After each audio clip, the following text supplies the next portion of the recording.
Hello, my friend. Good to see you. How are you? Great.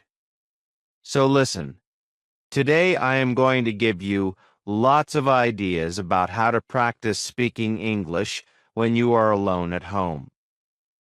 Home Alone sounds like a film, right? Are you ready? Let's do it. Hello, and if you don't know me, my name is Tom. I run the channel English in London. So, listen. Today we're going to be looking at how to practice speaking English when you are alone at home. It's not so easy for many people, right? Because maybe you don't have any native English speakers in your city. Maybe there are no tourists that you can go and harass. Maybe there are no groups locally where you can go and chat and speak English. And maybe you're not ready to go on Skype and try to find some random English person to chat with. Someone you don't know. I mean, that can be quite hard, especially if you're a little bit shy, like me.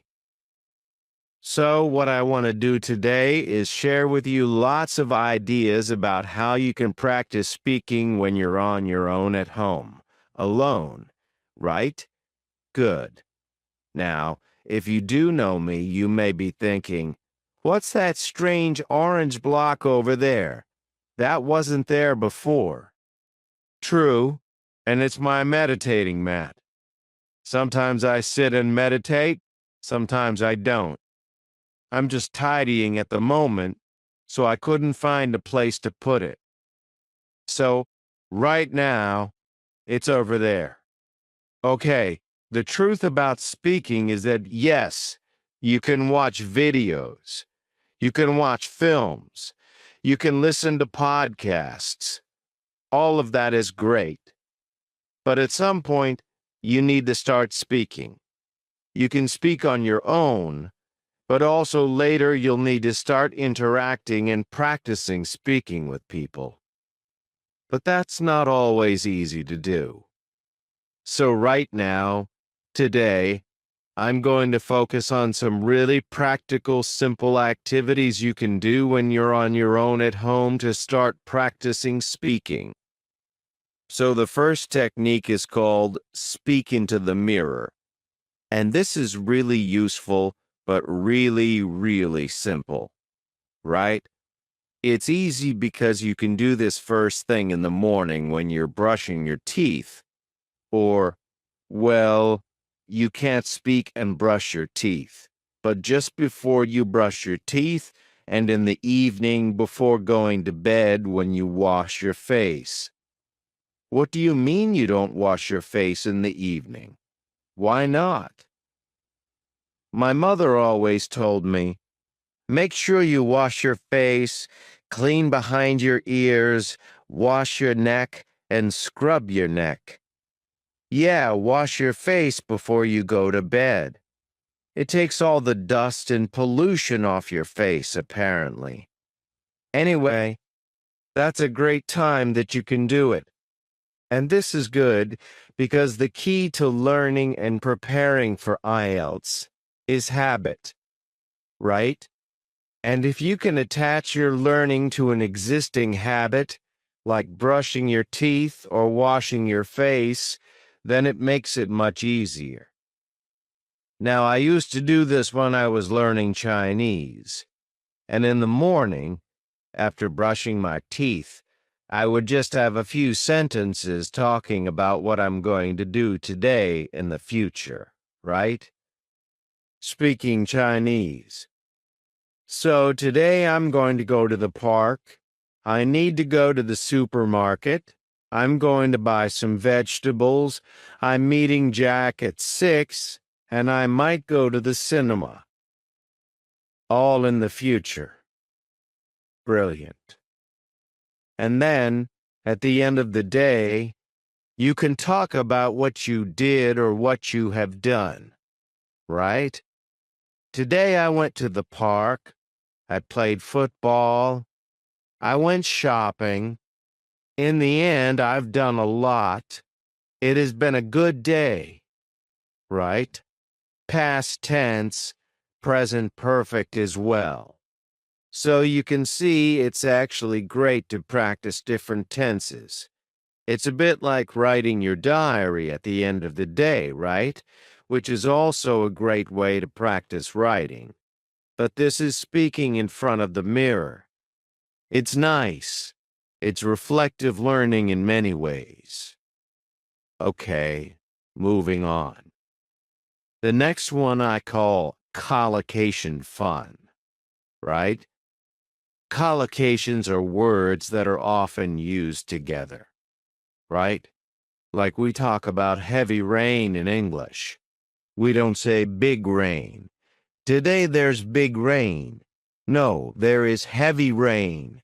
So collocation fun is where we're going to practice speaking using a very common teaching method, really based on the task-based approach to teaching.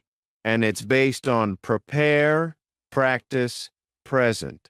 So we'll be preparing the words, the collocations, practicing sentences, and then presenting a whole talk.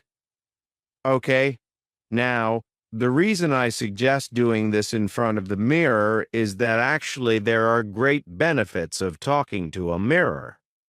First of all, mirrors don't answer back like young children or wives. But apart from that, right? When you're speaking in the mirror, you can look at your mouth and see the kind of movements that you're making, which is great, right? It's useful for pronunciation. You can also check your body language. You may be surprised to see that you speak like that without ever moving your arms, or that you suddenly realize, oh, I'm doing this all the time. That's fine. But being aware of your body language can be quite good. And also, you feel like you're talking to someone, right? Many people I know, and this happened to me, practiced for a long time with a book, and when I went to speak to somebody in a foreign language, it was like a shock seeing this face in front of me. Oh my God. But practicing with the mirror, you got used to a face in front of you, right? So it does help. So let's look then. Prepare, practice, and present. Preparing. What I suggest you do here is you take a topic, right? A recent topic we were studying in the live lessons was science, right? And then get some collocations. You can use your course book if you want. You can get onto the internet. You can go to my channel and watch other content, like How to Learn English, My Struggle to Learn English, and others, etc. This one is called English in London. And in here, right, you have got free video lessons.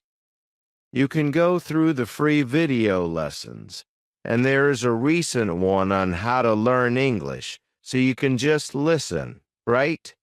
Download the video. Yeah, we want to download that. And then find in there all the collocations. Look, you've got the notes here, and here you've got collocations, you've got idioms, you've got loads of stuff.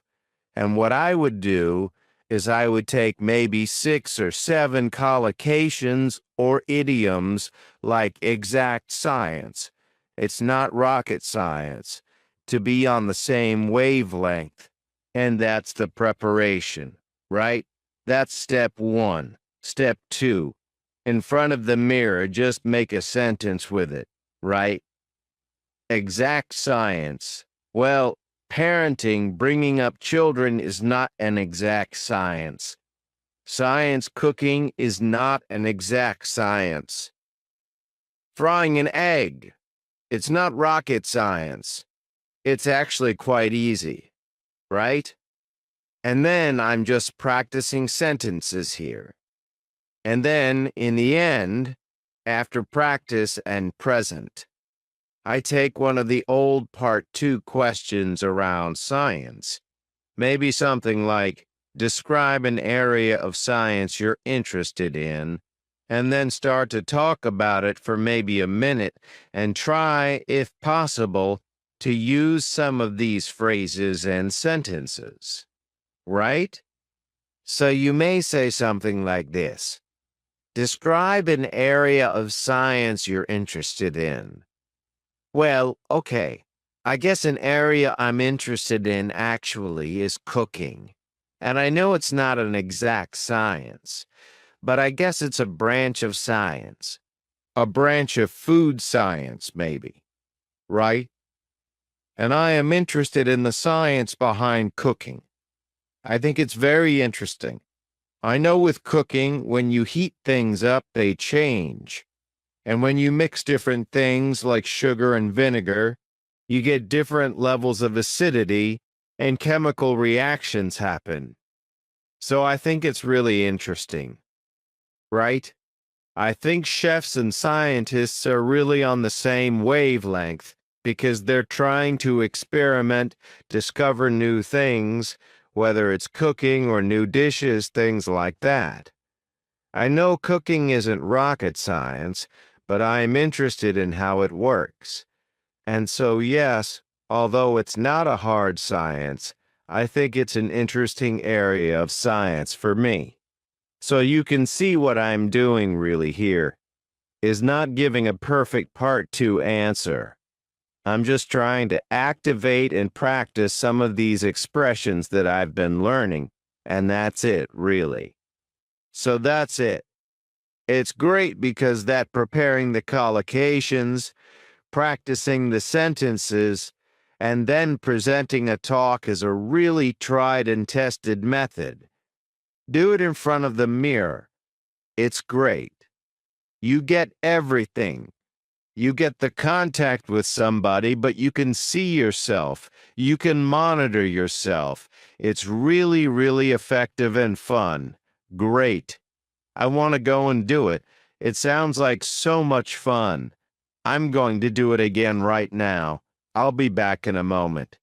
And next up is practice with short audios. Now, I am a big fan of extensive listening, right? Listening to podcasts and films, that's great. But when it comes to speaking, I think short audios are much better. They are bite-sized chunks. They're easy to use, and your concentration is shorter for shorter periods of time.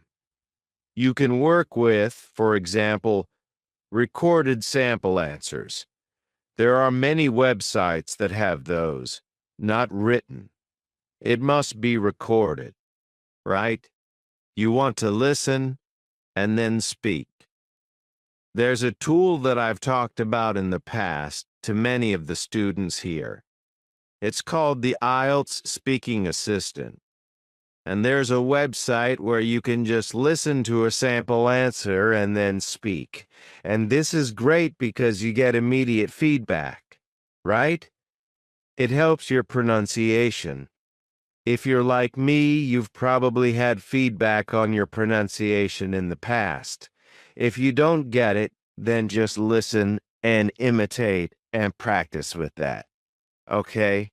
So let's just say you listen to a sample answer and then just repeat and record yourself. Do it again. Try to improve. Compare. It's not an easy task, right? You may get some feedback from it. If you use an application to compare, that's great. If you have a teacher, that works as well. This is one method, and you can use short audio clips. Okay? Next up is to use shadowing techniques. Shadowing is where you repeat after a native speaker. You listen and repeat. It's an old technique, but it works very well. You can get short audio clips, right? There are plenty of short dialogues. You can find a podcast and repeat sentences after the speaker. It's like a call and response game. and it helps improve your fluency, your pronunciation, your speed, and your confidence. So you can listen and repeat. I find it really effective. And the last technique I want to mention is called thinking in English. I find it very useful for improving fluency. When you start thinking in English, it means you are processing language in English, and it's much quicker when you speak. For this one, you just need to be aware of how you think. Just try to think in English. And again, you can speak to yourself. You can make comments about things you see or do. You can tell stories about your day. And this helps a lot because if you are already used to thinking in English, speaking becomes much easier and faster. And there you have it. So I hope these tips will help you practice English on your own at home. Thank you for listening. If you liked the video, please give me a thumbs up. If you have questions, just drop them in the comments below. And I'll see you in the next video.